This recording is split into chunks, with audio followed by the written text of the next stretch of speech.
something in the house, and me and my friends legitimately believed that all the wind in the world came from these little fans at our local grocery store. We were like 17. My grandparents used to watch The Biggest Loser on TV a lot, so I grew up thinking, what do you weigh? Was a normal question to ask when meeting a new person. I asked this to so many people before my parents finally got me to stop. When I was little, I thought you could grow up to be an animal, like as a job. I planned to be an alligator. That one is pretty based though. That one is pretty based. I think a lot of people would aspire to this. One time, I was just sitting there, dumb as hell, got pondering some of life's greatest mysteries.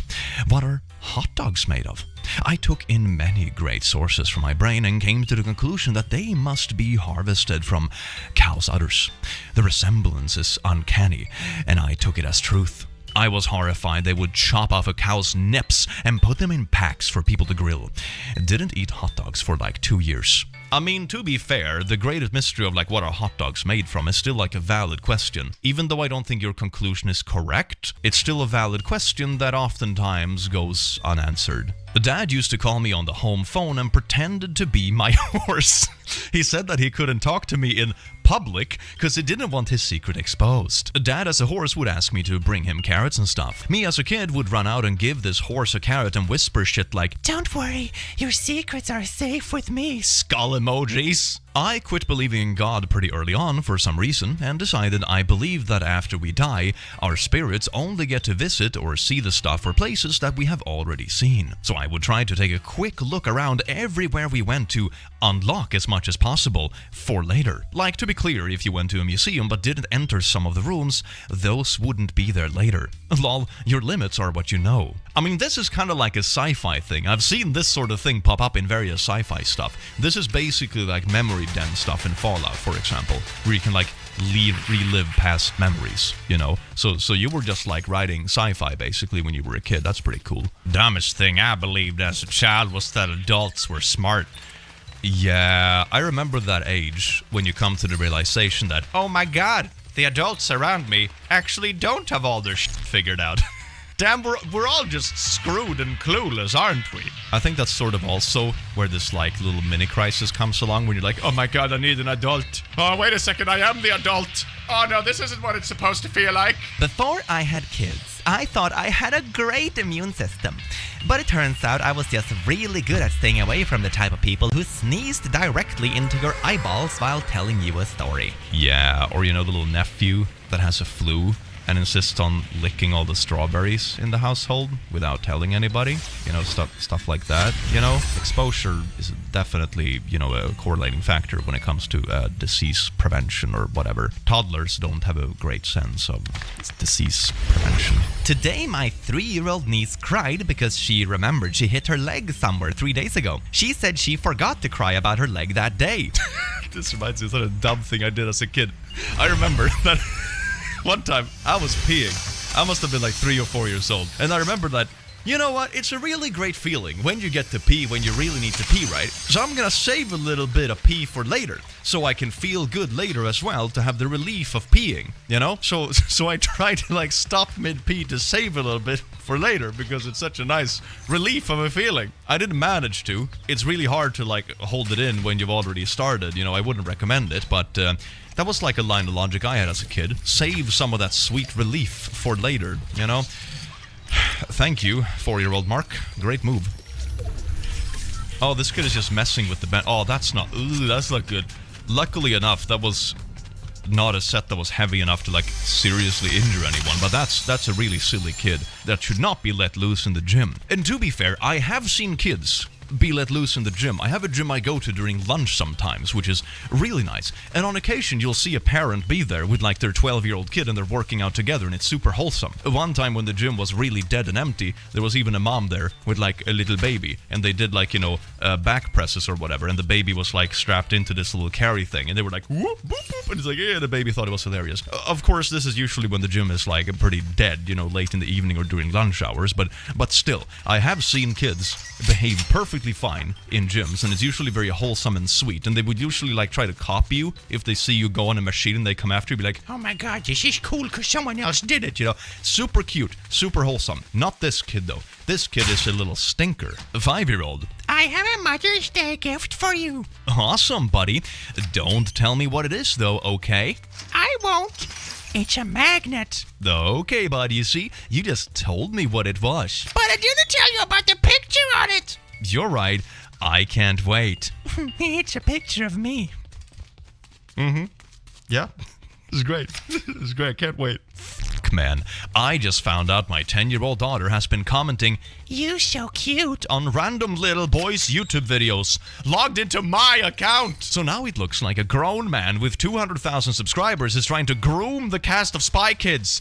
Just out here flirting with 5th graders. Hell yeah. Then I saw she tried to win a giveaway by saying, Help, my daughter has cancer. Daughter! I look like an illiterate pedophile begging for free squishmallows. I love that. If you need me, I'll be selling fake V-Bucks in a van behind the church. Call Chris Hansen. Can you imagine that? FBI, open up! And it's like you're your dumb kid that's been flirting with other 10-year-olds on YouTube comments. God, this is why you don't share accounts with anyone. Especially not 10-year-olds. You should be glad they didn't, empty your credit card. POV. You think you're taking your kids to a casual movie night, but it's a Minecraft movie, no. This is not gonna be good.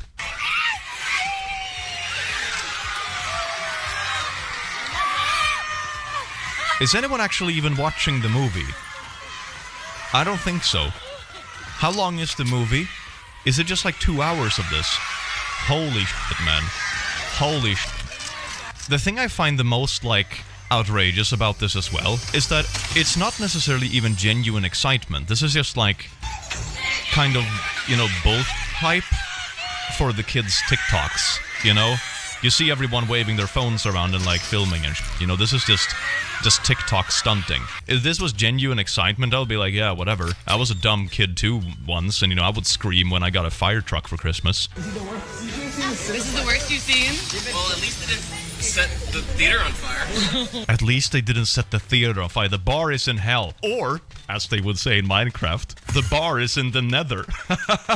You see? I play Minecraft, fellow kids. I explained to my daughter that when Netflix started, they used to send you DVDs. 6-year-old, old lady voice. Back in my day, the internet used to come in the mail. This isn't even kids are dumb. This is just kids roasting us oldies. Come on, you don't have to remind me how old I am. Before I knew what a live studio audience was, I thought that the people you hear laughing while watching TV were people in their houses. I would sit very close to the TV and laugh ignorantly loud so they could hear me too. I expect that this is what everyone watching my videos does. I should add laugh tracks to my videos. Hey everyone!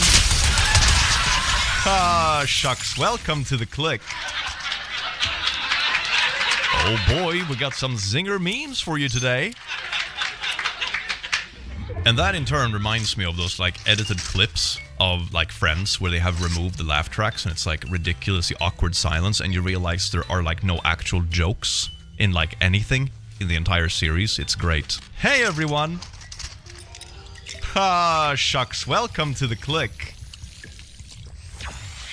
Oh boy, we got some zinger memes for you today. One time, when I was 11, my dad took me to an Italian restaurant, and the waiter asked what my name was, and I said, Sam, but you can call me Captain Ravioli. And my dad just looked at me and said, what the f*** what's that? Don't do that. And I have been chasing that high ever since. I think certain highs you can only achieve as a child, so it's important to YOLO those highs while you're at it. For example, being Captain Ravioli at an Italian place. Ooh, we got a little bit of home experiments going on. Alright, so what happens when we squish something with the door? You see? Now you have a really long thing pulling on a short thing, meaning that there's a lot of force on the thing stuck there. What do you think is going to happen? Is it going to break or is the door going to come off? It's one of the two. It was option number 2. I like the kid's face. He's like, huh? Whoops, let's just put it back. Nothing to see here. It was like this when I got here. I mean, I can appreciate a young little scientist doing his thing, but this is also really, really stupid. Toddler. Daddy, I want toast. No, okay, buddy. Here's some toast. I don't like butter on my toast. Flips toast over to the dry side and hands it back. There you go. Oh, thanks, Daddy. man. Daddy, did you know that after Michael left my school, he came back and now people call him David? Does he look and sound totally different too? Yes! That's not the same kid, honey. Maybe. It has to be David, though. David left the class and someone else came in. That has to be David. Search alert. Search on Google. Dylan's iPhone. Really hot grill. The search alert. Daddy, Gabby made me look at that. Don't yell at me. They were trying to look for a Father's Day gift. It was hot grills. It was hot grills, I swear, Pa. I swear. Oh, yes, we got the late night gaming to sleep strat. This is good. This is good. I have unironically done this, but I was way smoother. Oh my god, get played, kiddo, get played. Okay, the trick is, okay, if you're gonna do this, I have done this, where, you know, you turn off the screen, you throw yourself to the bed, right? At like 4 a.m. after Christmas when you got your new video games, right? But the thing is that you wait 30 seconds, you know? You wait a little bit to make sure no one is around, because the parent is still gonna be awake and kind of paying attention for a little while longer. Once I did this, with a parent that needed glasses, and I managed to trick them that it was only 11 at night when it was 4 a.m. That was really funny. Motherhood is just marketing. My toddler hates fish but loves chicken. So last night for dinner, I told him the salmon was beach chicken. He cheered, "Yay, beach chicken!" and ate the whole thing. It's not lying, it's rebranding. Know your customer. Okay, this is kind of a funny post from LinkedIn. For once, a post from LinkedIn isn't completely unhinged. May or may not be made up, but it's at least not unhinged. You know, it's not like, what my grandma's funeral taught me about crypto. It's like, it's not at least one of those ones, you know? So half a gold star, hell yeah. I just found my old diary from when I was 9, and by God, I was an idiot. 4 in the sparkles, 12 p.m. Dear buyer, guess what? What? Today is 4th of July. Goodbye, 2007. Hello, 2008.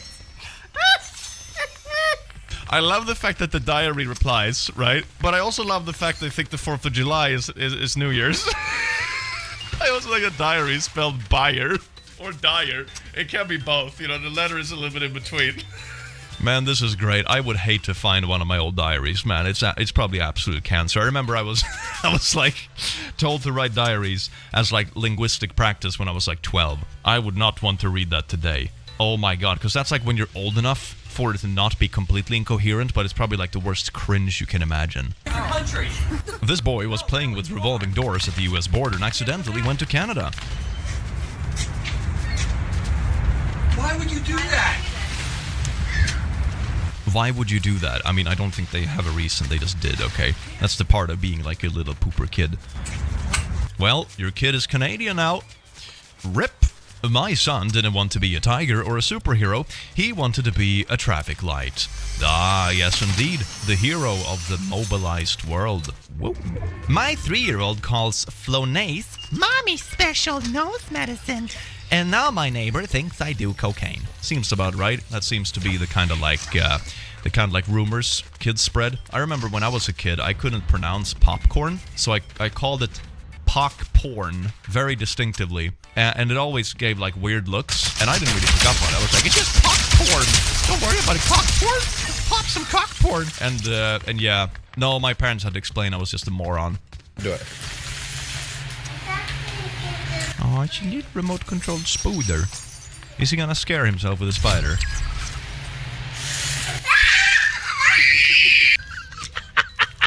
I wonder why that's the thing. I see this in like every single kid. Whenever you have a remote-controlled thing, they always try to put it, you know, manually, so it's supposed to go a certain way. But then they like press another button anyway, so it goes astray anyway. I've always found that fascinating, how you try to like manually control something that has buttons that allows you to tell it exactly where to go. It's just something I've noticed. It's like an instinctual thing in 3-year-olds. My 7-year-old got mad at his brother and called him ugly. And his brother got really upset about it and started crying. They are identical twins. Identical twins! Yeah, that's the thing. When you're an identical twin, you can't really like insult your twin, can you? That's kind of true without it like backfiring instantly. That's kind of funny. My son had too much energy before bedtime, so I told him every time he moves, it charges his iPad. This is genius! Oh, I just tied the cable around him! and just make him like completely like drain out. This is so good. This is so good. Oh my god. This subreddit has some golden nuggets when it comes to parenting tips. This is amazing. When I was 5, my mom got an elf on the shelf and told me it was watching to see if I was bad. I was so scared I decided to kill it. And I snuck out, stole the elf on the shelf, and then ripped its arms up and hid it in the grass under my window. And then lied about it when questioned. I mean, that's valid though. If there was a little creature trying to deny me Christmas or whatever, I would probably also become a little murderer. You know, to be fair, I think the reaction is pretty solid. My 7-year-old nephew, when I denied him extra iPad time, he unlocked the vocabulary DLC using that same iPad, probably. You angry modus? Frick you. Okay, N-word. N-word. More N-word. No iPad for a month DLC unlocked. 3.5 months, actually. He's grounded until December. Man, what a little shit. My mom said she's cold, and my son started capturing the heat for her. Oh, that is so cute. I mean, it's really stupid, but it's like so cute, right? Oh, it's like when a puppy tries to comfort you, right? And the puppy brings you the favorite toy, which is like a slimy, chewed-up tennis ball or whatever. And it's like, oh, the gesture is so sweet. It's really silly. I don't really want to snuggle a slimy, tennis ball that's, been dug up in the yard 5 times over in the last couple of days alone. But, the gesture just melts your heart. It's so good. My daughter taped this to the front door to prank the neighbors. My dad and mom are in danger. Got a little prankster growing up. Hell yeah. I can see this creating some interesting ramifications in the neighborhood. Say it really. Tablet bath switch. A bath switch tablet. Okay, let's see which one. That's the option. The good thing it's not rigged. See which one you go. No!